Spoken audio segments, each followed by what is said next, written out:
Moi, je pense que le succès n'arrive pas uniquement par chance. Moi, ma chance, c'est à un moment juste de me dire, bah écoute, fais-le, t'as envie de le faire, t'aimes bien. J'aimais ce que je faisais véritablement. Et puis, je crois que le secret, c'est ça aussi, c'est de se lever le matin. Et c'est très cliché ce que je veux dire, mais je le pense véritablement, c'est travailler en n'ayant pas l'impression de travailler. Tu le fais parce que t'aimes véritablement ce que t'es en train de fonder.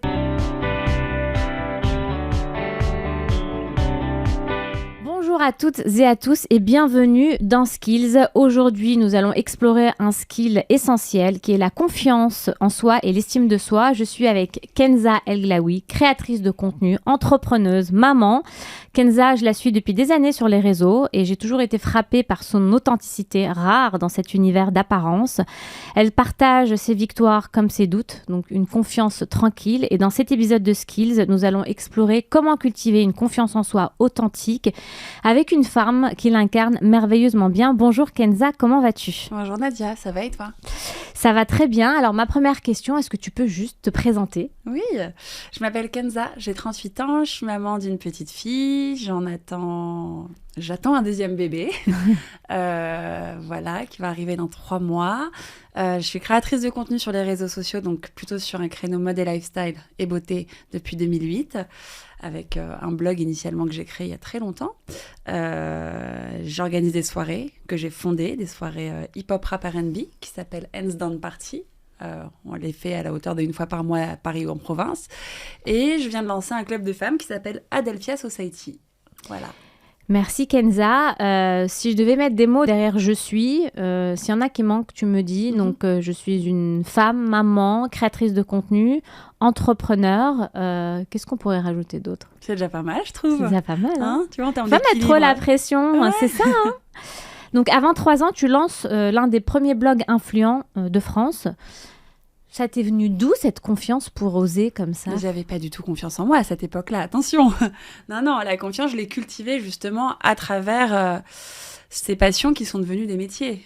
Initialement, moi j'ai un parcours scolaire tout à fait classique. J'étais pas vouée à faire de grandes études du tout. Je suis pas très scolaire en réalité. J'ai toujours adoré aller à l'école, aller au collège, aller au lycée. Notamment parce que j'aimais les gens. J'aimais revoir mes amis, j'aimais m'entourer de bandes d'amis. J'ai toujours l'idée, en quelque sorte, mes cercles d'amis. Je n'étais pas passionnée par une matière plus qu'une autre. J'avais des compétences, surtout pour les matières littéraires, donc l'anglais, le français. Mais sinon, j'étais pas hyper scolaire. Tu vois, j'ai eu un bac STT avec une option communication. Donc, communication géniale. Parce que c'est un bac que... Alors, maintenant, ça s'appelle STG. À l'époque, c'était un bac STT. Donc, c'était un bac que tu passais surtout à l'oral. Voilà, d'où communication. Et le blog, en fait, m'est venu à un moment où, justement, je ne savais pas trop où j'allais dans ma vie. Je travaillais aux côtés de ma mère, qui était chef... Alors, je parle au passé parce que ma mère n'est plus de ce monde, mais qui était chef d'entreprise de 2 sociétés. Du coup, gérant de 2 sociétés, qui m'avait pris un peu sous son aile en me disant, bon, écoute, comme tu ne sais pas encore véritablement où tu veux aller, ce que tu veux faire, moi, je te prends sous la main. Regarde ce que c'est que la vie en entreprise. Un coup, tu vas faire un peu de compta, un coup, tu vas faire un peu de prod, parce qu'elle était dans l'image, dans la pub. Et en fait, c'est en consultant à mes heures de pause les blogs mode à l'époque, australiens, nordiques, etc., qui se faisaient de plus en plus populaires en France, que je me suis dit, et pourquoi pas le mien ? Voilà, et puis je l'ai créé. Sans grande conviction, puisque je le partageais même pas, il n'y avait pas de plateforme à l'époque, tu sais, Instagram n'existait pas, rien. Et ça a pris. Je ne sais pas comment, c'est la question qu'on me pose à chaque fois. Je suis arrivée au bon moment, à une époque où on était très très peu sur ce créneau-là. Et tout de suite, moi, j'ai intégré à mon blog mode beaucoup de lifestyle, c'est-à-dire que je racontais ma vie de parisienne, quoi. Et alors, je me souviens que ma ligne éditoriale, si on peut dire, c'était vraiment genre un article lié à une tenue que je portais, où je pouvais parler de mode ou d'une collection qui venait de sortir, et un article lié à une découverte que je faisais dans Paris. Tu vois, une épicerie sympa, un quartier sympa que j'allais visiter, une soirée que... Voilà. Et très, très, très vite, j'ai commencé à gagner une forte communauté, mais du monde entier. Et puis très vite, j'ai commencé à vivre de mon blog. Quand tu dis tu l'as fait plutôt par passion, justement, tu ne penses pas que les personnes qui réussissent, en tout cas dans un projet entrepreneurial, c'est que ça a toujours été au démarrage sans grande conviction, c'est juste par le plaisir de faire et parce qu'ils aiment bien faire ce qu'ils font et puis finalement ça fonctionne, ça marche bien, puis ils lâchent pas. Ça a été le bon moment pour toi à ce moment-là, mais il y a des personnes où ils ont commencé, on a l'impression que le succès ça s'est fait du jour au lendemain et en réalité ça fait des années qu'ils sont dessus et parce qu'en fait ils font tout simplement ce qu'ils aiment faire. Ouais, c'est ça. Mais en fait c'est ça, déjà il faut de la discipline. Moi je pense que le succès n'arrive pas uniquement par chance. Moi ma chance c'est à un moment juste de me dire bah écoute fais-le, t'as envie de le faire, t'aimes bien. Et puis en fait dès lors où j'ai vu qu'il y avait une attraction autour de ce blog, que ce soit côté follower ou côté marque ou ensuite agence, là j'ai redoublé d'efforts véritablement et c'est là où j'ai commencé à faire des concessions, notamment sur ma vie de jeune fille entre guillemets. Voilà, quand certaines de mes copines moi étaient étudiantes et faisaient la fête jusqu'à pas d'heure au petit matin, moi j'étais la nana pas drôle qui disait non j'ai du travail alors que c'était encore rien, quoi, tu vois, et parce que j'aimais ce que je faisais véritablement. Et puis je crois que le secret, c'est ça aussi, c'est de se lever le matin, et c'est très cliché ce que je veux dire, mais je le pense véritablement, c'est travailler en n'ayant pas l'impression de travailler. Tu le fais parce que t'aimes véritablement ce que t'es en train de fonder. Et à quel moment tu as senti qu'il y a eu un tournant? Tu disais au départ, j'avais pas forcément confiance en moi. Est-ce qu'il y a eu quelque chose? Il y a eu un déclic où ça s'est fait progressivement, où tu as commencé à sentir, tu vois, que tu avais confiance en toi. Pour expliquer aussi, j'aime bien aussi donner des termes, et tu me diras si tu es d'accord avec moi. Pour moi, la confiance en soi, c'est d'avoir la capacité de passer à l'action sans être sûr de la fin, de ce qui va se passer. Complètement, et surtout en n'ayant absolument pas peur du jugement et de l'influence des gens qui t'entourent. Parce qu'il y aura toujours quelqu'un qui aura quelque chose à te dire. Moi, t'imagines bien qu'à une époque où les blogs n'étaient absolument pas populaires, on sortait de la période Skyblog, qui était un peu cheapos, tu vois, voilà, qui s'adressait à une certaine cible de gens. Bon, voilà, enfin, j'étais pas du tout là-dedans. Moi, créer un blog, pour moi, ça a été... Enfin, j'en ai pris des moqueries, quoi, tu vois. Je suis née à Paris, j'ai grandi à Paris, j'avais une vie sociale super remplie, je sortais dans les bons lieux. Tu vois, moi, j'ai la majorité de mes potes qui me disaient, mais t'es pas une geek, toi. Enfin, c'est hyper bizarre de se mettre derrière son ordi, taper des trucs et s'adresser à des gens qu'on connaît pas. Comment écoute, tu l'as vécu? Très bien. C'est vrai, tu t'es pas remis en question, t'as pas douté? Non. Et ça, c'est ma force, je crois aussi, c'est qu'on m'a inculqué beaucoup de confiance en moi depuis que je suis petite. Mes parents, notamment, dans mon éducation, on a une parole très, très libérée, et je ne sais pas si c'est véritablement ce qui a fonctionné, mais tu vois, se dire bravo, je t'aime, je suis fière de toi, ou tu vas réussir, c'est un truc tellement commun chez nous. Et je pense que ça n'a pas fait de moi quelqu'un de trop égocentrique, mais juste de quelqu'un qui a suffisamment d'assurance pour dire j'ai un socle familial. Et bon, on est, tu vois, 5 frères et sœurs, famille recomposée, des parents, des beaux-parents. Bon, bah, quand t'as ça, finalement, c'est pas parce que t'as 10 potes qui vont se moquer de toi parce que tu lances une activité auquel ils croient pas que tu vas... Enfin, moi, en tout cas, je me suis dit, je vais pas me mettre à douter de moi parce que ces personnes se moquent de moi, tu vois. Mais j'en ai reçu des moqueries, effectivement, de gens dont j'étais proche. Et justement, quand tu parles de cette enfance, en tout cas de figure, de figure parentale, finalement, qui est un socle chez toi, c'est quoi? C'est le papa, la maman? C'est le regard vraiment des deux? Moi, mes parents ont été divorcés, donc j'ai grandi majoritairement avec ma mère, mais mon père était très présent. Et pour le coup, ils ont le même mindset, les deux sont entrepreneurs. Les deux ont toujours bossé à leur compte, ont toujours entrepris des choses et ont toujours vu les choses en grand, un peu sans limite. Ils se sont pété la gueule, hein, parfois, c'est arrivé. Hein, tu vois, il y a eu des faillites, des choses comme ça, etc. Mais il y a toujours eu des rebonds. Donc, je sais pas. Moi, ce que je raconte à chaque fois à mes amis, c'est nous, à table, on se posait, on parlait pas de politique, de gouvernement. Ça pouvait arriver. On parlait vraiment de quel va être le prochain projet, comment on voit les choses dans le futur. Voilà, il y avait toujours de la projection de plein de choses, comme si tout était possible. Et positif, en fait. C'est quelque part, je vois des opportunités ou plutôt qu'un avenir pessimiste. C'est de dire... ouais, et pour le coup, c'est vrai que, bon, après, j'ai plutôt de la chance. On est une famille assez optimiste. Même quand ça va pas, ça va. Toutes les épreuves font que... Parce qu'on a traversé des épreuves, hein, tu vois, des décès, des déceptions, en famille ou individuellement. Et en fait, on a une très, très, très forte résilience. Et je crois qu'aussi, on nous a inculqué la résilience très tôt, très vite. Et ça donne beaucoup de confiance en soi, tu vois. Ouais, moi, ma mère était quelqu'un qui n'avait pas tant confiance en elle que ça. mais qui donnait le sentiment d'avoir très confiance en elle. D'accord. Tu vois, c'était une femme super forte, qui élevait ses enfants, elle était super belle, super courtisée, indépendante, ses 2 sociétés, ses salariés. Moi, je la connaissais dans l'intime. Je sais qu'en réalité, elle doutait sur plein de trucs. Et cette petite fragilité qu'elle pouvait avoir, finalement, était aussi sa force. Tu vois, parce qu'à ce qu'elle montrait en société et ce qu'elle était véritablement. Donc, voilà. Et pour le coup, mon père, c'est un je m'en foutiste. C'est un mec qui a arrêté l'école à 15 ans parce que toute sa vie, on lui a dit qu'il était naze et qu'il réussirait pas parce qu'il était dyslexique et dysorthographique. Donc, à l'époque, les structures scolaires n'étaient pas les mêmes. Et qui, à 15 ans, se dit, bon, bah, go retrousser mes manches et je vais faire ce que j'aime. Puis, fusion de ma mère, mon père, à l'âge de 20 ans, ils ont créé une première agence de pub. Enfin, tu vois, bon, puis c'était notre époque. Hein. Comme dit mon père, tout était possible. Enfin, il y avait tout à faire, quoi. Ouais. Quand tu parles de ta maman, tu dis, voilà, c'est une femme forte, indépendante, courtisée. Mais il y avait une part de vulnérabilité en elle. Par rapport à ça, comment toi, tu te définirais toi-même? Est-ce que tu sens que tu représentes aussi ce genre de femme? Ou alors tu sens... c'était comment par rapport à tes doutes, à ta zone de vulnérabilité? Est-ce que c'est aussi présent entre ce qu'on voit et ce qu'on... Oui, je comprends ta question. Et c'est drôle, en fait, quand tu me l'as posée, je me disais que finalement, on était pas mal de femmes comme ça. C'est-à-dire que finalement, toutes les femmes, moi, qui m'entourent, qui donnent ce sentiment de puissance et, tu vois, de confiance en elles, finalement, si tu creuses un peu, il y a toujours une petite part de vulnérabilité. Et moi, je sais que j'ai 38 ans, mais j'ai démarré très tôt dans la vie active, contrairement à d'autres personnes, parce que j'ai eu cette chance-là de gagner vite ma vie grâce à mon blog. Je me suis naturellement, parce que c'est par mimétisme aussi, calquée sur le modèle de ma mère. Et je sais que tous les gens qui m'entourent me voient comme quelqu'un de très solide, tu vois, une épaule sur qui on peut se reposer. J'en parlais encore avec mon copain ce matin. Et parfois, j'ai besoin de faire des rappels à l'ordre en disant « moi aussi, j'ai besoin de me reposer sur quelqu'un. Et j'avais une discussion avec une amie. Je t'en parlerai après, peut-être que tu la connais de près ou de loin.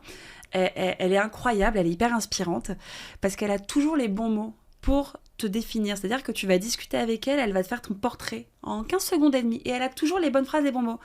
Et elle m'avait dit, c'était plus ou moins au moment où j'étais tombée enceinte, elle m'a dit, tu sais, moi je te connais, je t'ai vu dans tes relations précédentes, etc., qu'elles soient amicales ou en couple, etc., t'as une énergie masculine. Alors, on déteste ou on aime ces termes d'énergie masculine ou féminine. Elle me l'avait cité, elle m'a dit, t'as cette énergie masculine, tu veux prendre les choses en main, tu veux driver, t'as ton indépendance, c'est bien, mais laisse un peu de place, une fois de temps en temps, aux gens qui t'entourent. C'est de ta faute si finalement tu ne peux pas te reposer sur ces personnes-là.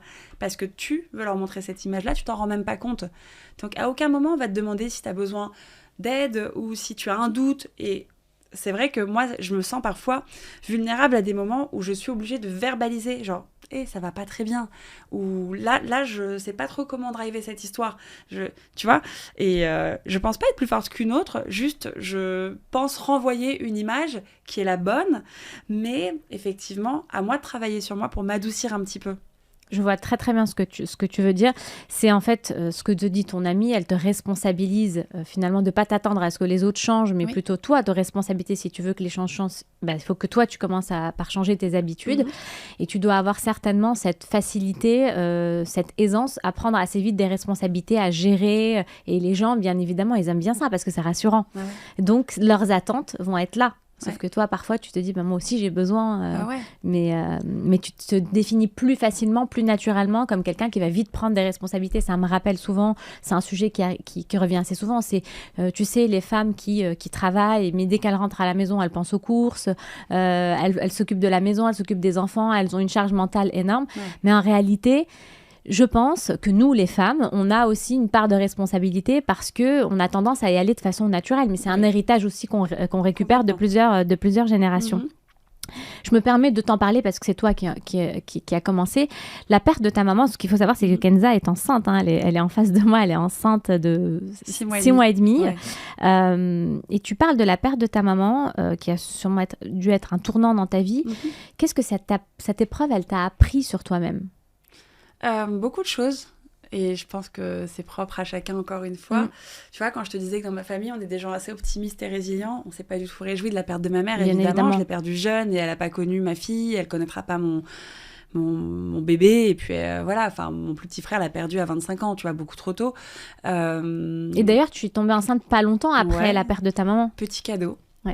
Petit cadeau de là-haut. 6 mois après, je tombe enceinte de ma première. Donc, la meilleure chose qui puisse arriver finalement. Non, ce que j'ai appris, c'est... En fait, bon, et c'est encore une fois très cliché, c'est que moi, je me suis nourrie véritablement de l'amour et de tout ce que m'a apporté ma mère, du coup, en 33 ans de vie, puisqu'elle est partie à cette époque-là. Et je pensais jamais pouvoir me remettre de sa perte parce que c'était un tel pilier, un tel modèle pour moi. Au-delà d'être ma mère, c'était vraiment une figure, tu vois. Il y a des gens qui aiment leurs parents, mais pour qui les parents ne sont pas forcément des figures. Moi, c'était une figure, vraiment. C'est un mentor. Ouais, c'était vraiment genre, je veux être toi plus tard, genre... t'as tout bon, je veux reproduire son schéma. Et je pensais ne jamais me relever. Et en fait, je me suis rendu compte que sa force, en tant que maman et en tant que femme, c'était d'avoir déployé suffisamment de choses pour nous préparer à cette perte-là. Et ça, je m'en suis rendu compte dès lors où j'ai donné la vie. Je me suis dit, ah putain, c'est ça une maman en fait. C'est pas simplement quelqu'un qui va te brosser les dents le soir, qui va remplir ton frigo et qui va driver un peu tes études. C'est quelqu'un qui va te préparer à vivre sans elle. Et moi, je pensais pas que c'était possible de pouvoir vivre sans elle. Non pas que j'ai eu envie de me foutre en l'air, mais vraiment, je me suis dit, mais comment je vais faire ? Genre, je l'appelle 4 fois par jour, ma mère, c'est pas possible, tu vois. Genre, j'ai besoin de ses conseils constamment, dans le travail, dans tout ce que je vis. Ma mère était ma meilleure amie. Je partais encore en vacances avec ma mère du haut de mes 32 ans, tu vois.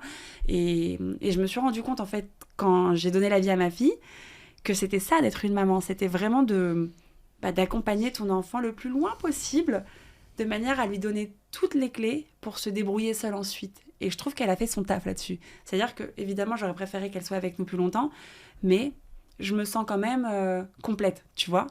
Voilà. Tu te sens libre. Je me sens libre, complète, et je suis très, très reconnaissante de ce qu'elle m'a inculqué.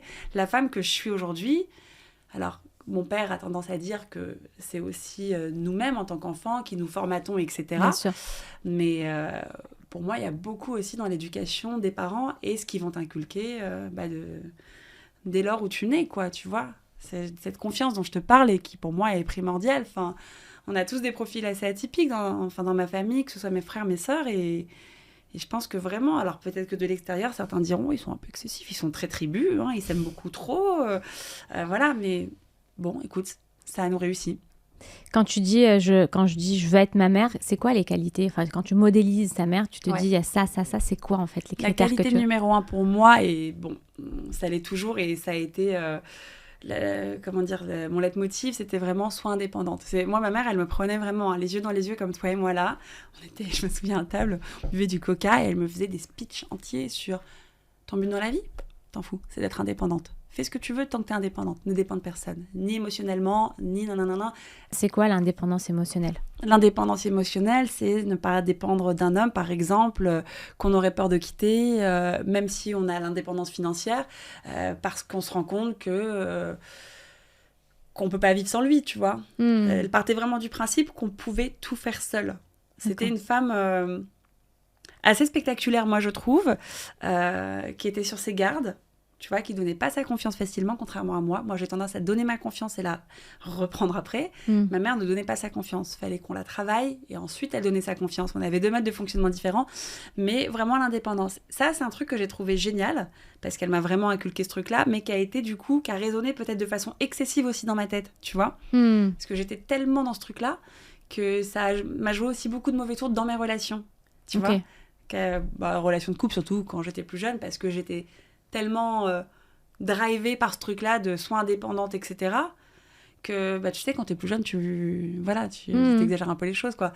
Donc il y a eu ce truc-là, et puis ma mère faisait un métier qu'elle aimait, tu vois. Ma mère était hyper épanouie dans cette activité, c'est-à-dire que, tu vois, elle voyageait partout, elle s'est émancipée de tellement de choses, tu vois, pour créer ce qu'elle avait envie de créer, et c'est hyper inspirant, je trouve, tu vois. Moi, je trouve ça super, en fait, de la façon dont tu as modélisé.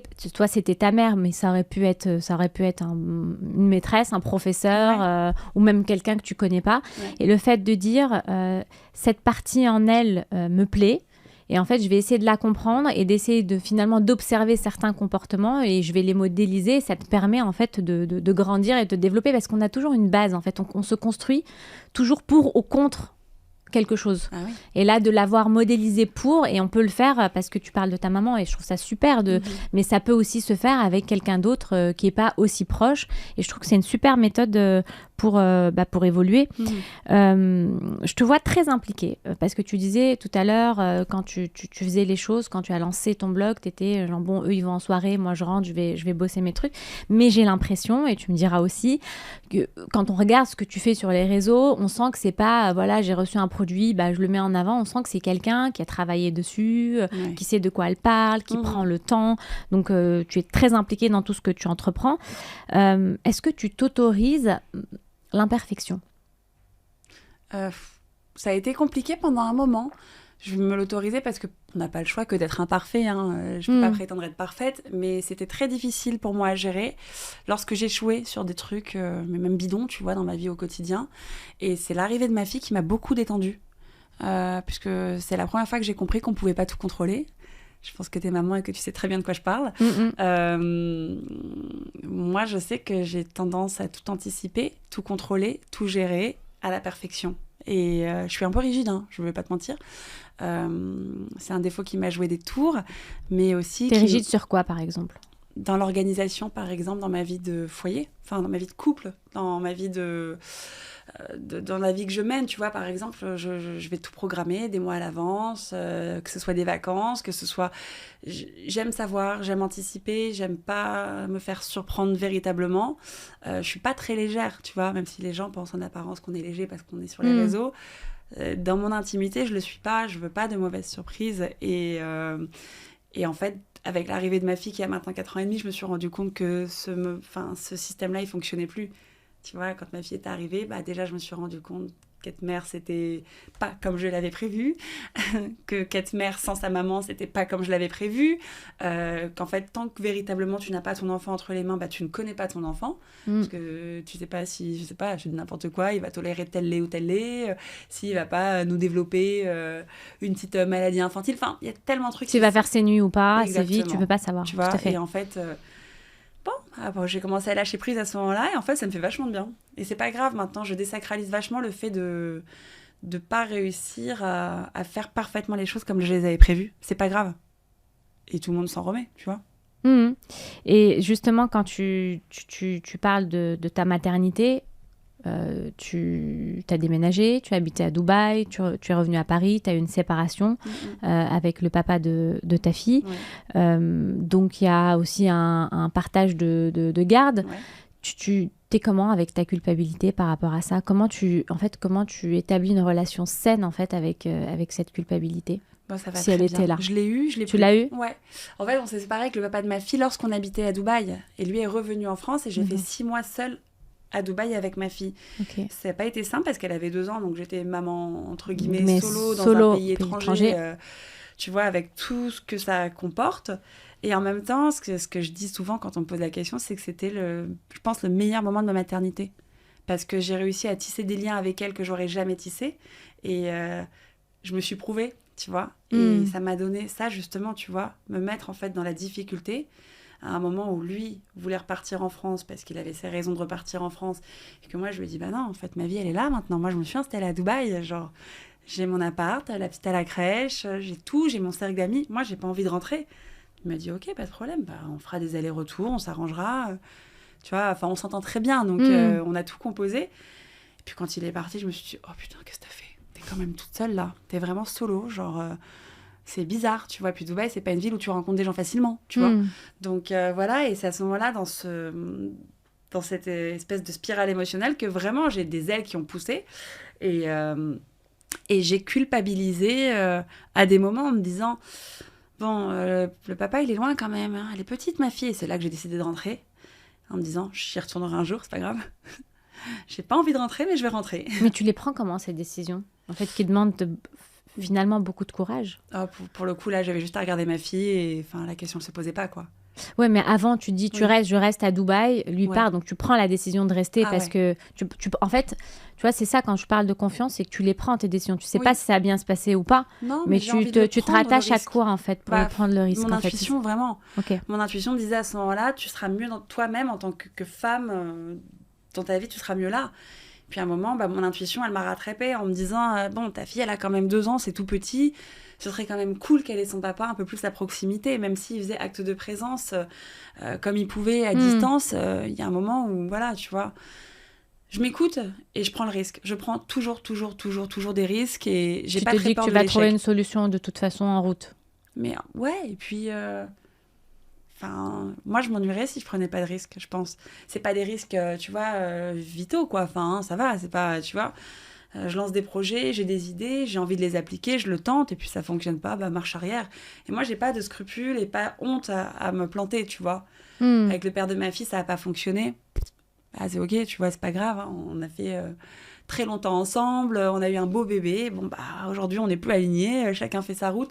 Et je suis hyper à l'aise avec ça, tu vois, quand j'ai annoncé ma 2e grossesse, donc avec un autre papa, j'ai forcément eu des nanas pas très bienveillantes qui m'ont dit « Mais t'as pas peur, du coup, de faire un enfant avec un autre homme, sachant que t'as pas réussi à maintenir ton couple ?» Déjà, c'est pas à moi de maintenir mon couple. On est 2. Et puis, j'ai pas envie de me faire chier. Pardon, je parle mal. Non, mais au contraire, faut que je veux surtout pas, m'encrouter dans quelque chose qui me convient pas. Mais tu as une lumière à laquelle tu te rattaches certainement. Tu sais, on prend des décisions sans savoir si on va se planter ou pas. Mais il y a forcément un truc où tu sais que tu te plantes pas. Donc ça doit certainement être aligné à des valeurs que tu portes. Tu sais que la décision, tu peux la prendre parce qu'elle valide telle valeur. Est-ce que tu les connais? Tu sais ce que ça vient valider avec certitude. En fait, tu lâches la prise sur certaines choses, tu sais pas ce qui va se passer. Tu peux pas contrôler la réaction des autres, tu peux pas savoir. Tu sais pas comment tu vas te sentir dans 6 mois. Celle que tu es aujourd'hui ne va pas être celle que tu seras dans 6 mois, ni celle qui sera dans 1 an. Mais la décision que tu prends aujourd'hui, elle est rattachée à quoi? Véritablement à mon alignement. Ça peut paraître un peu... Oui, tout à fait. C'était ma question, justement. C'est toutes les décisions que je vais prendre aujourd'hui, il faut qu'elles m'alignent avec moi-même. C'est-à-dire que, tu sais, tu sens ces choses-là. Plus tu travailles, plus tu apprends à te connaître, plus tu sens qu'il y a quelque chose qui...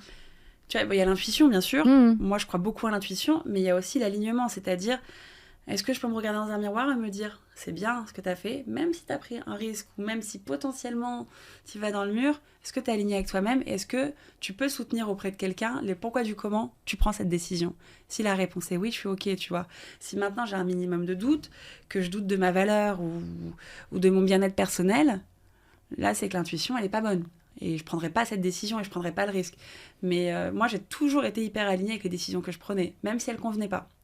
Mais j'ai jamais fait de trucs fous non plus. Hein. On a l'impression que je parle d'un truc extraordinaire, mais en tout cas, je ne blesse pas les gens autour de moi, peu importe ce que je fais. Ça, c'est aussi un mot d'ordre, genre ne pas faire de dégâts autour de moi, tu vois.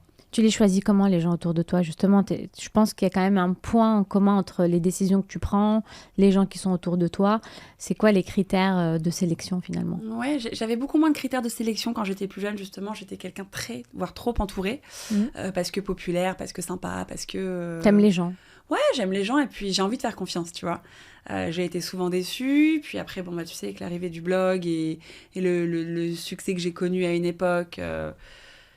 Voilà, t'attires aussi d'autres personnes, pas forcément très bienveillantes. Voilà, j'ai eu beaucoup de déceptions.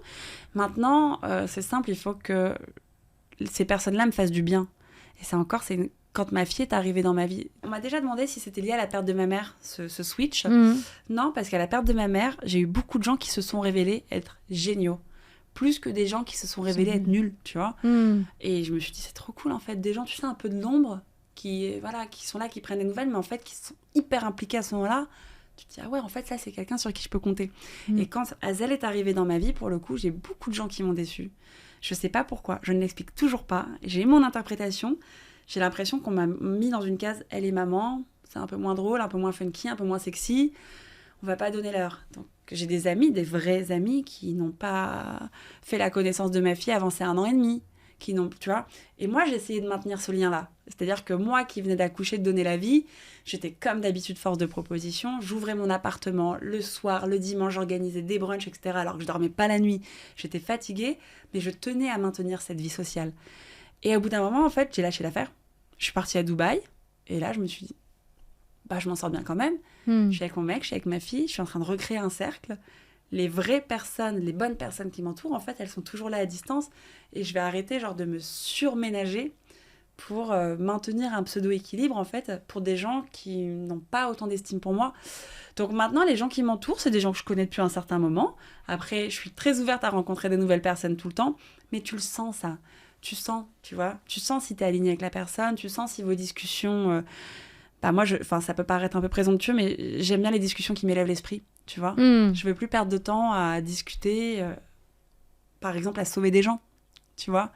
C'est drôle, j'ai fait une vidéo il y a pas longtemps dessus qui a vachement fonctionné, où, comme je te disais au début de la discussion, les gens ont tendance à beaucoup s'épauler sur moi, et j'ai tendance, moi aussi, à donner beaucoup d'énergie à des gens, pas qui n'en valent pas la peine, mais en fait, qui ne veulent pas eux-mêmes rectifier leurs soucis, tu vois. Et ça, j'ai arrêté de le faire. Et ça me fait vachement bien. Sans culpabilité. C'est pas que je ne t'aime pas ou que je t'apprécie pas, c'est que juste, je suis pas en mesure de donner plus de ma personne. Donc là, les gens qui m'entourent, c'est des gens qui travaillent sur eux-mêmes beaucoup, que ce soit dans leur vie pro, leur vie de couple, voilà. Et il faut qu'il y ait une égalité amicale, par exemple, tu vois. C'est pas parce que moi, je propose 5 week-ends par an à mes potes et un voyage que je demande l'appareil. Mais il faut qu'il y ait un minimum. Il faut que, quand je puisse décrocher mon téléphone, demander un service ou quelque chose par rapport à la petite, machin, faut qu'on soit aligné et positif. Qu'est-ce qui ferait, par exemple, si tu rencontres une personne, qu'est-ce qui est rédhibitoire, qui ferait que tout de suite tu dis cette personne ne fera jamais partie de mon entourage? Quelqu'un de toxique, véritablement. Et je pense que du haut de mes 38 ans, maintenant, j'arrive à les cerner. Et qui te fait sentir comment quand c'est quelqu'un de toxique? C'est quoi le sentiment que tu as et tu dis non, ça c'est... Quelqu'un qui a besoin qu'on le sauve. Okay. Je n'ai rien contre les gens qui ont des faiblesses. Hein. J'en ai aussi, tu vois. Et encore, quand j'étais plus jeune, c'était terrible parce que j'avais un discours qui était tellement dur à l'égard des gens faibles. Mais en fait, on est tous faibles, tu vois, à un moment. Mais moi, j'étais vraiment très dure. Je disais, moi, je veux pas m'entourer de gens faibles. Je veux pas, tu vois, ça m'intéresse pas. Je veux évoluer positivement. Et en fait, non, parce qu'on a le droit d'être faible. Et au contraire, la faiblesse, ça fait aussi la force. Mais... tu vois, tu vas rencontrer quelqu'un, ça me fait rire, j'ai croisé une personne en soirée il y a quelques jours, une soirée que j'organisais, qui m'a tenu la jambe. Et tu sais, je sortais un peu de mon corps en me disant, waouh, on a le même âge, on est parents, et tu vas pas bien. Mais tu n'iras sûrement pas bien parce que je vois à travers ton discours que t'es pas prêt à aller bien, tu vois. Je dis pas qu'on doit être dans le monde des bisounours et tous entourés de gens qui vont bien. On a tous nos failles, tu vois. Mais souvent, moi, je sais que j'attire ces personnes-là. Et ma mère me l'a toujours dit. Elle m'a toujours dit, t'es pas Mère Teresa, tu vois. Protège-toi. Arrête de vouloir sauver le monde. Je le fais plus. Mais voilà, c'est comme sur les réseaux. Parfois, tu reçois des messages de personnes qui peuvent être en détresse sur des points, tu vois, et qui te demandent une question. Il y a ceux qui vont s'arrêter après une réponse. Et puis, il y a ceux qui vont embrayer et te raconter toute leur vie, leur malheur, parce qu'ils en ont besoin. Mais moi, je peux plus être répondante à ça. C'est plus possible. J'ai plus le temps et l'énergie. Déjà, je suis entourée. J'ai maintenant 2 enfants. Enfin, tu vois. Je le comprends très bien. En fait, ce que tu dis, tu respectes totalement la faiblesse que tout le monde peut ressentir à un certain moment de sa vie. Mais il y a des personnes qui se nourrissent, en fait, qui sont plutôt en position de victime. Oui. C'est ils subissent la vie et ils sont pas plutôt comme toi à se dire, bon, allez, j'y vais, je l'affronte. Oui, même si je me sens mal, si j'ai besoin de pleurer, je pleure. J'ai besoin d'une amie, je serai là. Mais c'est pas quelqu'un qui a besoin... qu'on l'aide en fait dans sa position de victime. C'est un peu ça que j'entends finalement. Ouais, c'est de responsabiliser, tu vois. Ces personnes toxiques dont je parle, tu vois. Moi, c'est quelque chose avec lequel j'ai plus envie de dealer aujourd'hui. Égoïstement peut-être, mais j'ai besoin de m'entourer de personnes. Mais tu leur rends service. On rend service aux gens qui sont dans... Parce qu'à un certain moment, quand il y a le vide, c'est à ce moment-là que ces personnes peuvent se remettre en question, se dire, OK, quelle est ma part de responsabilité? Ouais. Et puis si je suis pas en mesure d'apporter de l'aide, je vais pas faire croire que, tu vois. Quand tu dis que tu n'as pas de temps, forcément avec un enfant, un autre en route, tes activités, ton métier, concrètement, dans ton organisation et tes priorités, à quoi ressemble une semaine type? Quelles sont les choses que tu fais pas ou que tu as arrêté de faire dans ton organisation? Elles sont assez sport, mes semaines, mais je les aime bien comme ça. Tu vois, je m'en plains, en fait, j'aime bien. Je suis très bizarre. Mais on est un peu tous pareils, non? On est tous un peu c'est paradoxal, mais les projets, c'est la vie. Ouais, c'est ce qui nous anime. Ouais. Moi, elle commence tôt mes journées parce que j'ai une petite fille qui se lève beaucoup trop tôt, pour le coup, à 6h. Donc, il fait encore nuit. Et en fait, je me lève très tôt, mais je me couche très tard aussi. Tu vois, c'est pas genre je me lève... Pas à 9h, tu n'es pas à 9h au lit, quoi. Ah, pas du tout. Parce que j'ai besoin de mon me-time, tu vois. Et du coup, mes journées sont très, très orchestrées. Initialement, je faisais beaucoup mes rendez-vous le matin. Et je me suis rendu compte que ça ne me convenait plus. Et il m'a fallu, je crois, 15 ans pour m'en rendre compte. C'est bizarre, hein. Mais en fait, dès lors où je mettais un pied dehors, j'enchaînais toute ma journée et je rentrais ensuite à la maison. Mais ma maison qui est du coup mon lieu de travail aussi. Oui. Je dépose ma fille à l'école à 8h30. Je rentre ensuite. Et de là, je me mets à travailler. Donc, il est 9h quand je démarre véritablement. Et je me rends compte que je suis beaucoup plus productive et concentrée le matin, même si j'ai déjà mis un pied dehors. Ça, c'est une chose. À une époque, je m'accordais beaucoup de temps en extérieur à faire des rendez-vous qui finalement n'étaient pas si utiles et me faisaient perdre beaucoup de temps. Ça, j'ai arrêté. En fait, dès lors où j'ai vécu à Dubaï, pendant 2 ans, je me suis dit, j'arrive à maintenir mon activité sans pour autant aller faire des déjeuners, des cafés, des machins, des trucs qui me servent à rien. Tu vois ? On se parle, on peut se parler, il n'y a pas de problème. On s'appelle, on se fait un visio. Si véritablement il y a une nécessité à se voir, on se voit. Mais voilà, ça, j'ai beaucoup réduit, du coup, tous mes déplacements en extérieur, etc. Je suis 10 fois plus productive en étant derrière mon ordi, à focaliser. Donc ça, c'est mes journées. Moi, après, elles sont variées parce que je suis sur plusieurs trucs à la fois. Je suis sur ma création de contenu. Donc ça peut être une matinée qui va être dédiée à... Voilà, je mets un spot comme celui-là, je mets un trépied comme ça, je m'enregistre, je teste mes crèmes si besoin est pour en parler. Voilà, ou sinon, je donne rendez-vous à un photographe avec qui je vais devoir shooter une collab sur laquelle j'ai travaillé. Ça va être après la rédaction d'un article sur mon blog ou l'enregistrement d'une vidéo YouTube, d'un montage ensuite. Ça peut être très varié, mais ça, du coup, je me le note. Moi, j'ai un agenda papier encore, ce qui fait beaucoup rire tout le monde, mais j'adore ça. Je suis beaucoup plus efficace quand je liste les choses, mais pas digitalement. Oui, sur que papier. c'est écrit. Ouais, et que j'ai un programme. C'est-à-dire que même si je suis à mon compte, finalement, j'ai tellement de tâches que même la moindre tâche, typiquement aujourd'hui, il y avait écrit sur mon agenda... appeler l'anesthésiste pour ma péridurale, tu vois. Si je l'écris pas, je n'y pense pas. Tu l'oublies, bien sûr. C'est ta charge mentale qui est écrite et tu la matérialises. Elle devient beaucoup plus tangible sur un format papier que sur l'écran. J'écris les moindres choses, tout. C'est un calvaire, mon agenda, mais je l'adore. Et tu sais, souvent, on me dit, sur une île déserte, qu'est-ce que tu emporterais ? Je dis pas mon téléphone, moi, je dis mon agenda. Si je le perds, je suis foutue. Donc, non, mes journées sont assez rythmées. Voilà. Puis ensuite, la petite rentre de l'école. J'ai une nounou qui m'aide, du coup, parce que moi, je peux pas terminer mes journées à 16h30. Après, ça devient un peu plus light à 16h30, parce que moi, je travaille de la maison. La petite revient. Évidemment. Elle est contente, il y a maman, donc la cadence de travail, elle est un peu diminuée. Mais du coup, je bosse et j'en profite aussi pour passer du temps avec elle. Je me débrouille pour dîner avec elle et pour la mettre au lit. Et une fois qu'elle est au lit, je dîne avec mon copain. S'il est là, parce qu'il est souvent absent en soirée, parce qu'il joue... il joue au rugby, donc du coup, il a des entraînements tard le soir. Voilà. Et ensuite, je m'y remets. Et les rituels non négociables, le me time. Ouais, le me time, c'est vrai que je me couche un peu tard, mais parce que moi, j'ai besoin de ce petit temps. Tu as besoin de quoi, Kenza, pour être bien ? J'ai besoin de tout équilibrer. Tu veux dire en général ? Oui, c'est toi tes besoins pour te sentir bien, pour te sentir heureuse. De quoi tu as besoin ? Il y a des gens qui vont te dire j'ai besoin de soleil. Ouais. Moi, je sais que tu as besoin de soleil. Ouais. Moi, j'ai vraiment besoin de soleil, mais bon, j'ai fait le tu as besoin dans ta vie, tu te dis voilà, j'ai besoin de ça pour être heureuse. J'ai besoin de réussir à tout équilibrer. C'est vraiment ce que je dis. C'est ce qui me motive en fait. Moi, à la fin de la journée, il faut que ma mission de maman soit bien accomplie. Même si j'ai pas passé beaucoup de temps avec ma fille, il faut que le temps qu'on ait passé, il ait été qualitatif. Il faut que mon travail et mes tâches de la journée aient été effectuées. Je ne reporte jamais au lendemain, sauf en cas d'extrême urgence, ce qui peut arriver, mais je ne reporte jamais mes tâches au lendemain. Je supporte pas me coucher comme ça. Il faut que j'ai un moment avec mon copain, mais même s'il est tout petit ce moment, même si c'est un dîner en 2-2 parce qu'il va rentrer tard de son entraînement et qu'on va dîner à 22h et que je suis déjà comme ça à avoir envie de dormir, si c'est 22h, 22h30, je le prends. Et d'ailleurs, on se fait souvent la réflexion de on se mate un truc, non, on se mate rien. Et en fait, on en profite vraiment pour échanger et c'est trop cool. Et puis, voilà, il faut que j'arrive à tout équilibrer. Et ma vie sociale aussi est importante. Ma vie sociale, elle fait partie de ma vie de femme. Et j'aime mes amis, donc j'ai besoin d'eux. Est-ce que tu sais dire non, justement, pour pouvoir, si tu veux répondre à tes besoins ? Parce que finalement, quand on parle de la valeur qu'on se porte, donc l'estime qu'on a, l'amour qu'on a envers soi-même, c'est de répondre à ses besoins. Et est-ce que tu sais dire non ? Pour pouvoir dire oui à toi-même ? Ah oui, je sais dire non. Je ne savais pas avant. D'accord. Quand je te parle, par exemple, d'aller faire des rendez-vous qui, moi, me servent pas à grand-chose, mais qui vont faire passer le temps d'une autre, maintenant, je sais dire non. Je sais dire non, je suis navrée, j'ai pas le temps, là. On remet ça à un moment où j'aurai un agenda un peu plus tranquille. Et tu culpabilises pas au moment où tu dis...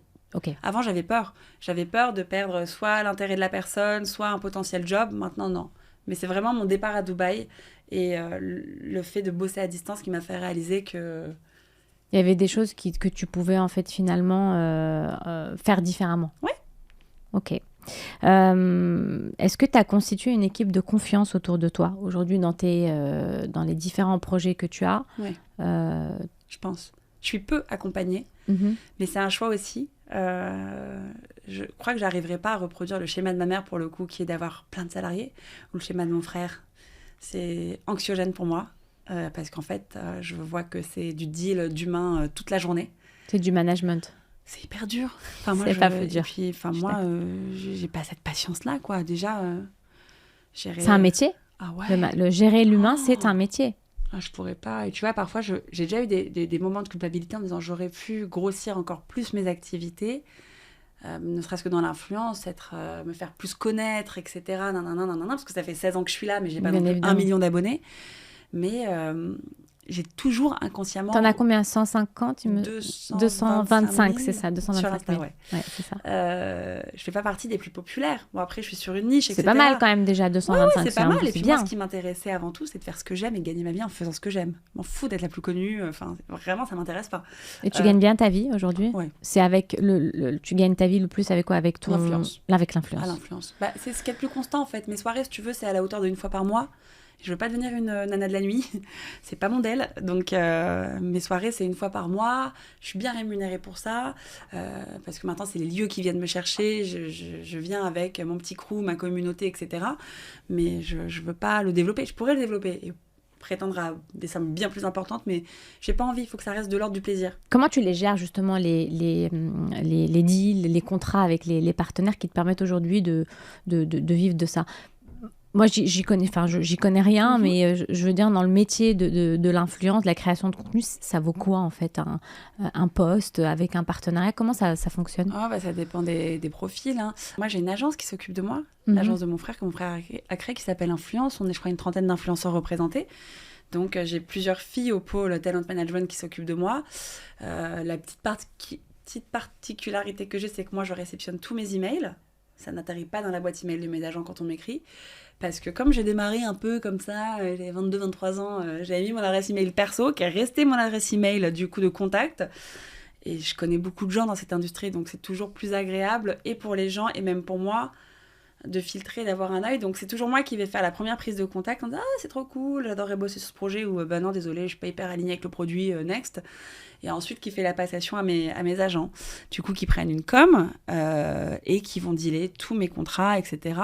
Et moi, j'ai besoin d'être accompagnée pour le coup par une agence, parce qu'on me dit souvent « Tu pourrais être solo, avoir simplement une assistante ». C'est vrai, mais tout l'aspect juridique, et pour le coup, je suis quelqu'un de très carré, je le trouverai pas à travers une assistante. C'est-à-dire que là, au sein de mon agence, il y a un service juridique, tu vois, et il y a tellement de lois maintenant autour de la création de contenu. Pour que ça soit professionnel et... Pour que ce soit carré. Ouais. C'est de la publicité, hein, tu vois, mine de rien. Voilà, donc ça, c'est les personnes qui m'accompagnent. J'ai 3 agents, dont un agent en tête. Et c'est quoi alors le business model d'un créateur de contenu? Ça fonctionne comment? Ça gagne combien en fait quelqu'un Ça dépend. Aujourd'hui, honnêtement, je sais plus trop. Déjà, on gagne moins qu'avant. Ça, c'est une certitude. Je trouve que les prix ont beaucoup baissé dans cette industrie. Je sais plus. J'avais fait une interview il y a pas longtemps d'une copine à moi qui en parlait. Qui donnait des fourchettes de 200 000, tu gagnes tant, etc. Je n'étais pas totalement alignée parce que ce n'était pas les mêmes prix pour moi. Mais on gagne bien nos vies, ça c'est une certitude. Moi je sais qu'avec un set de story, je peux gagner plus qu'un SMIC. Un set de story, c'est 3 stories. C'est quoi un set? Ça veut dire tu fais 3 stories, ouais. Ok. Et quand c'est dans le feed? En post. En post. Je me souviens c'est quoi plus. les prix en fait? Combien ça gagne une créatrice de contenu?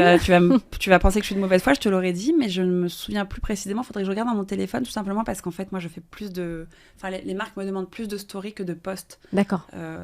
Qui reste sur le... Mais ça vaut plus, j'imagine. Ça vaut un peu plus. Quand c'est sur le feed. Je me demande, j'ai pas envie de te dire de bêtises. Est-ce que je peux te le confirmer? Si tu veux, je regarde. Je te le dis plus tard. Non. C'est juste les gens se posent la question, c'est combien ça vaut, combien ça coûte, combien gagne. On gagne bien nos vies. Pour un influenceur qui bosse avec de belles marques, qui a de l'engagement, etc., on gagne bien nos vies. Oui. Moi, comparé à mon mec qui est salarié, je gagne bien ma vie, tu vois. Clairement, je le vois, je le sais. Il n'y a pas de tabou, on en parle, hein, tu vois. Bien sûr. Mais c'est extraordinaire ce qu'on gagne. Et tu dis non à des marques? Ouais, je suis obligée. Oui, je dis non, je suis obligée. Sinon, c'est pas possible. Sinon, c'est la foire fouille, quoi. Tu vois, évidemment, enfin... Là, c'est drôle, il y a une marque de... Enfin, je sais pas si c'est drôle ou pas, mais t'as beaucoup de marques qui te contactent sans même regarder ton profil. Je suis hyper enceinte, donc l'autre jour, c'était une marque pour une mise en avant d'alcool, et encore avant, c'était une invitation avec une campagne qui s'en suivait pour une marque de vibro. J'étais là, les gars, je suis enceinte, mais c'est pas top, quoi. Quelle trace tu souhaites laisser à travers ton travail? J'ai jamais réfléchi à cette question, c'est la première fois qu'on me la pose. Je te jure. Tu parles de mon travail dans l'influence ou de manière générale? En général, quelle trace, tu vois, si je vais à une soirée et que je ne te connais pas, que je ne te suis pas sur les réseaux, si quelqu'un me parle de toi, qu'est-ce que tu aimerais qu'il me dise de toi, en fait? Je sais qu'on dit souvent que j'ai une vraie confiance professionnelle et ça me flatte beaucoup parce que je suis super réactive et que je rends toujours mes travaux en temps et en heure. Je dépasse jamais les deadlines, je demande jamais à mes agents de reculer les moments de publication, etc. Donc ça, c'est quelque chose qui me fait plaisir. Mais moi, j'aime bien qu'on ait une note positive à mon égard, c'est-à-dire que dans tout ce que je peux entreprendre, dire bon, c'est une bosseuse, en plus elle est sympathique et on peut lui faire confiance dans le travail. Je trouve que c'est assez gratifiant. Avec l'évolution des réseaux sociaux et l'arrivée de l'intelligence artificielle, comment tu imagines le futur de ton métier? J'y ai jamais vraiment pensé. Maintenant, je vois des profils parfois, tu sais, qui pop-up sur Insta de comptes qui ont des abonnés à n'en plus pouvoir, mais qui n'existent pas en réalité parce que c'est des personnes qui ont été créées de toutes pièces. C'est-à-dire, ils ont acheté des abonnés, c'est ça? Non, tu sais, on met en scène un robot qui ressemble à une femme. Oui, j'avais vu ça, qui a plusieurs millions d'abonnés, je me rappelle plus du nom. Il y a beaucoup de profils comme ça maintenant. D'accord. Et tu suis la vie de cette personne qui n'existe pas en réalité. Donc pour moi, c'est too much. Moi, j'ai besoin d'authenticité. Maintenant, tu vois, par exemple, moi, j'étais pas sur ChatGPT avant très longtemps. J'étais anti-ChatGPT. Parce que je disais, je veux faire fonctionner mes neurones. C'est hors de question que je parle à mon téléphone. Maintenant, j'avoue, je suis tombée dedans, quoi. C'est-à-dire que même parfois, quand je bute, au-delà des emails, tu vois, si je dois écrire à un avocat ou un truc, ou même poser des questions, je suis dans une recherche de crèche, etc., je pose plein de questions à ChatGPT, mais je me suis vue, du coup, reformuler des légendes de posts Insta, tu vois. Et là, je me suis dit, ah ouais, il faut pas trop pousser quand même. Faut pas que tu tombes là-dedans. Non, pas trop. Mais alors, quand tu parles d'authenticité, comment tu fais justement? T'es exposé au regard des autres. Donc, pas tout le monde est bienveillant parce que quand on te suit sur les réseaux, quelque part, oui, tu choisis parce que si on a envie, c'est en te montrant, en te révélant comme tu es vraiment, finalement, tu choisis un peu ta communauté, mais pas que. Donc, il n'y a pas des personnes hyper bienveillantes. Comment tu fais pour rester authentique? Toi vis-à-vis de ta communauté, c'est-à-dire j'ose montrer une part de vulnérabilité et je risque en plus d'être attaquée, donc je m'expose au regard de l'autre. Et ma deuxième question qui est un peu plus business, même par rapport aux partenariats, tu sais, qui mettent la pression, comment tu fais pour dire en fait je reste moi-même? On sent ce fil conducteur, en tout cas, je sais pas si c'est le bon terme, mais en tout cas, il y a ton empreinte qui est là, quoi qu'il. Comment on fait pour le... Moi, je sais que j'ai une distance par rapport à ce que je fais sur les réseaux déjà. Je sais que je joue pas ma vie, tu vois. Pas d'enjeu. Il n'y a pas d'enjeu, c'est du plaisir. Je prends ce qu'il y a à prendre. Et tu vois, j'entreprends d'autres choses à côté. Tu vois, j'adore ce que je fais, hein, et voilà, je le maintiens. Maintenant, j'aurais jamais de difficulté à ne pas accepter une collab, même si elle est super bien payée, en partant du principe que naturellement, je me serais jamais penchée sur tel ou tel produit, tu vois. Je ne joue pas ma vie du tout. Enfin, Tu vois, j'ai toujours mon socle, en fait, que ce soit ma famille, mes amis, l'environnement dans lequel j'ai grandi, dans lequel je suis encore aujourd'hui. Pardon. Mes enfants, enfin, tu vois, il y a un moment où tu rentres chez toi, t'es en pyjou avec tes enfants, démaquillés, et tu vois, tu t'éteins ton téléphone et tu fermes ton ordi, quoi. Donc, je prends pas les choses très au sérieux, enfin, sans pour autant dévaloriser ce que j'entreprends, mais tu vois, enfin, tout a une fin, quoi. Donc, je pars de ce postulat et j'essaie de faire les choses au mieux, tant que je peux, c'est tout. Kenza, je vais te proposer 3 duos de concepts. C'est un peu le jeu du oui ou non, mais là, ça va être compatible, incompatible. Ouais. Et n'hésite pas à me dire ce que tu en penses, selon ton expérience. Si je te dis influence, vie privée, compatible ou incompatible? Si, c'est compatible. Il faut que je développe? Si tu veux. Ouais. Si tu as quelque chose à dire, oui, bien sûr. Si, c'est compatible. Il faut juste pas que ça prenne trop de place. C'est-à-dire qu'il y a un moment où... Moi, je sais que j'ai pu à un moment confondre vie privée et influence, justement, et que ça m'a pas réussi. Et je pense qu'à un moment, voilà, ce que je te disais, tu rentres chez toi, il faut, tu vas se dire, ok, bah, dès lors où on vit de ça, c'est un travail, je peux le mettre de côté, et là, me consacrer pleinement à... Tu vois, enfin, moi, je monte pas ma fille sur les réseaux, mon copain, personne ne sait à quoi il ressemble. J'ai pu le faire, hein. Plus jeune, je le referai pas. Donc, tu fais un deal avec toi-même et tu te dis, voilà ce que je donne et voilà ce que je garde pour moi. Succès, simplicité. Ah oui, compatible. C'est compatible, je pense que, encore une fois, à partir du moment où tu restes bien entouré, bien les pieds sur terre, et je vais dire un truc, tu sais, moi j'ai grandi dans un milieu social assez favorable, c'est-à-dire où on n'a pas eu véritablement de difficultés, j'ai mangé à ma faim, j'ai grandi dans Paris, j'ai voyagé. C'est pas que j'ai pas la niaque. J'ai la niaque de mon indépendance et de mettre à l'abri ma famille et de mettre bien mes enfants, etc. Mais quand j'ai commencé à connaître un certain succès avec le blog et tous les avantages liés à ça, j'ai jamais décollé, quoi. Tu vois ? Parce que je suis issue d'un milieu social qui faisait que déjà j'avais beaucoup de privilèges. Tu vois, je m'en rendais bien compte parce que j'étais par exemple en école publique, malgré notre situation sociale, et que mes amis n'avaient pas les mêmes chances que moi, tu vois, sur beaucoup de points. Donc, ça m'a ramené très vite voilà, dans la réalité des choses.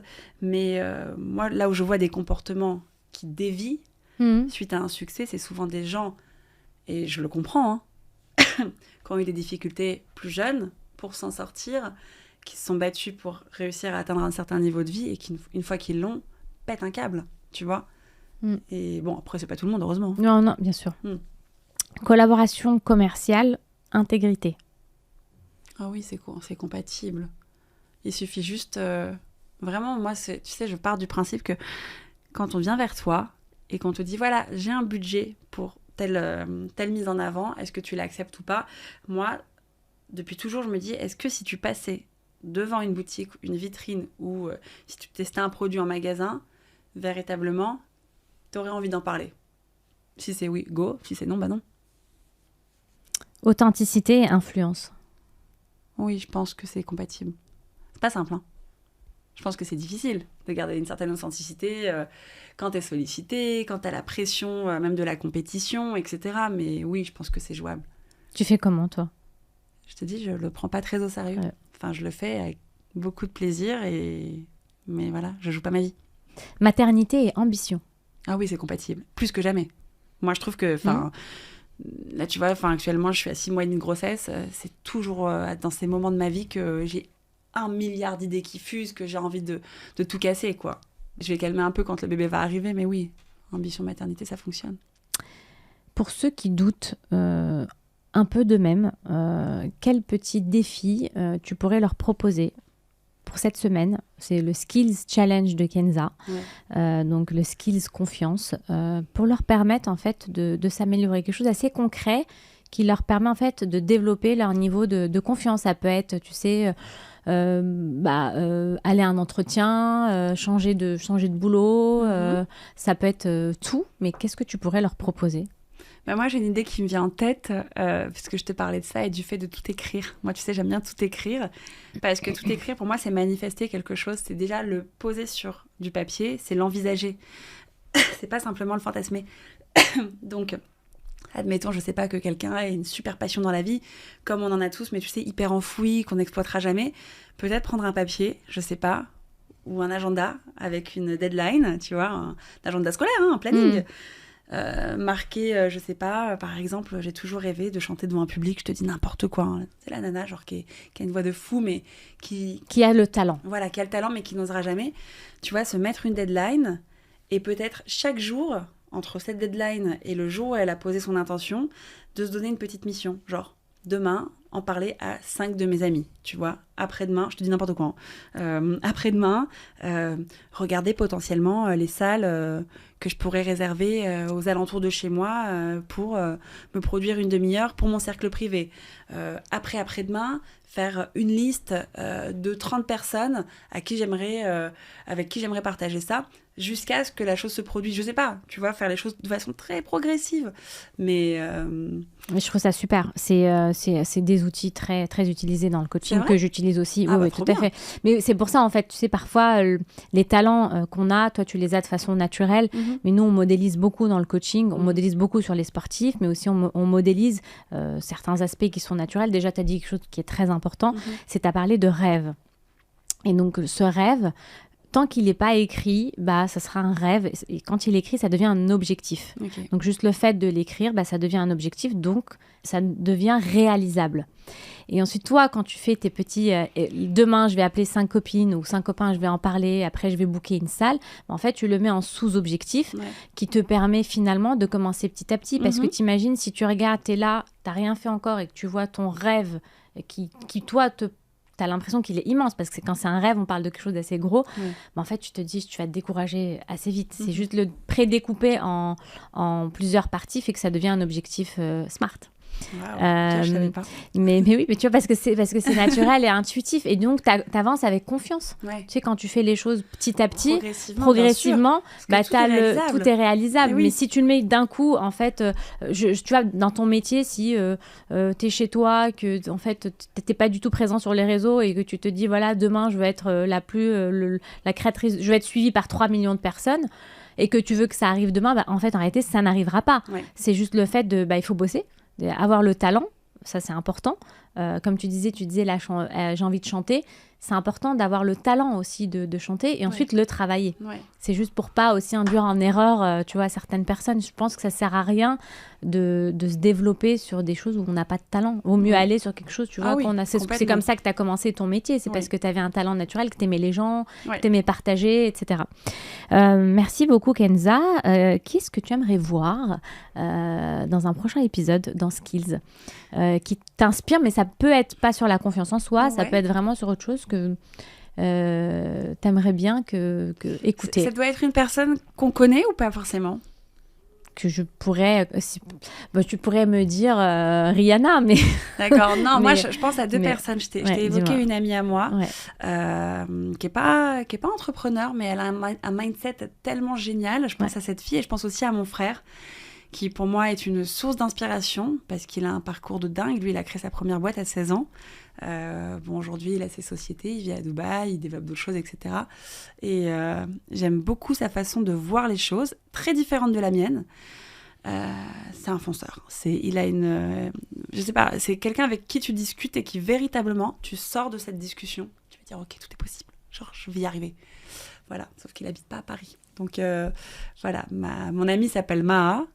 Et mon frère s'appelle Diego. Bon, Maha, Diego, il se peut que je vous contacte les prochains mois. Écoute, merci Kenza pour ce partage. Tu nous montres que la vraie confiance naît de l'acceptation de soi. Ce que je retiens de notre échange, c'est finalement de s'autoriser à être vulnérable. Être vulnérable ne veut pas dire qu'on est faible. En tout cas, de se responsabiliser. Le plus important, c'est de ne pas subir la vie, de ne pas être victime. Et c'est pas une faiblesse. Donc, au contraire, c'est une immense force. Oser être soi comme tu le fais inspire chacun à avancer avec plus de sincérité et de courage. Et vous, chers auditeurs, n'oubliez pas de relever le Skills Challenge de Kenza qui s'appelle le Skills Confiance, et vous avez 7 jours, tous les jours, écrivez quelque chose, un petit pas qui vous permet en tout cas d'avancer vers vos rêves, et on se retrouve très bientôt pour un nouvel épisode. Merci Kenza, j'étais ravie de t'accueillir. Merci à toi.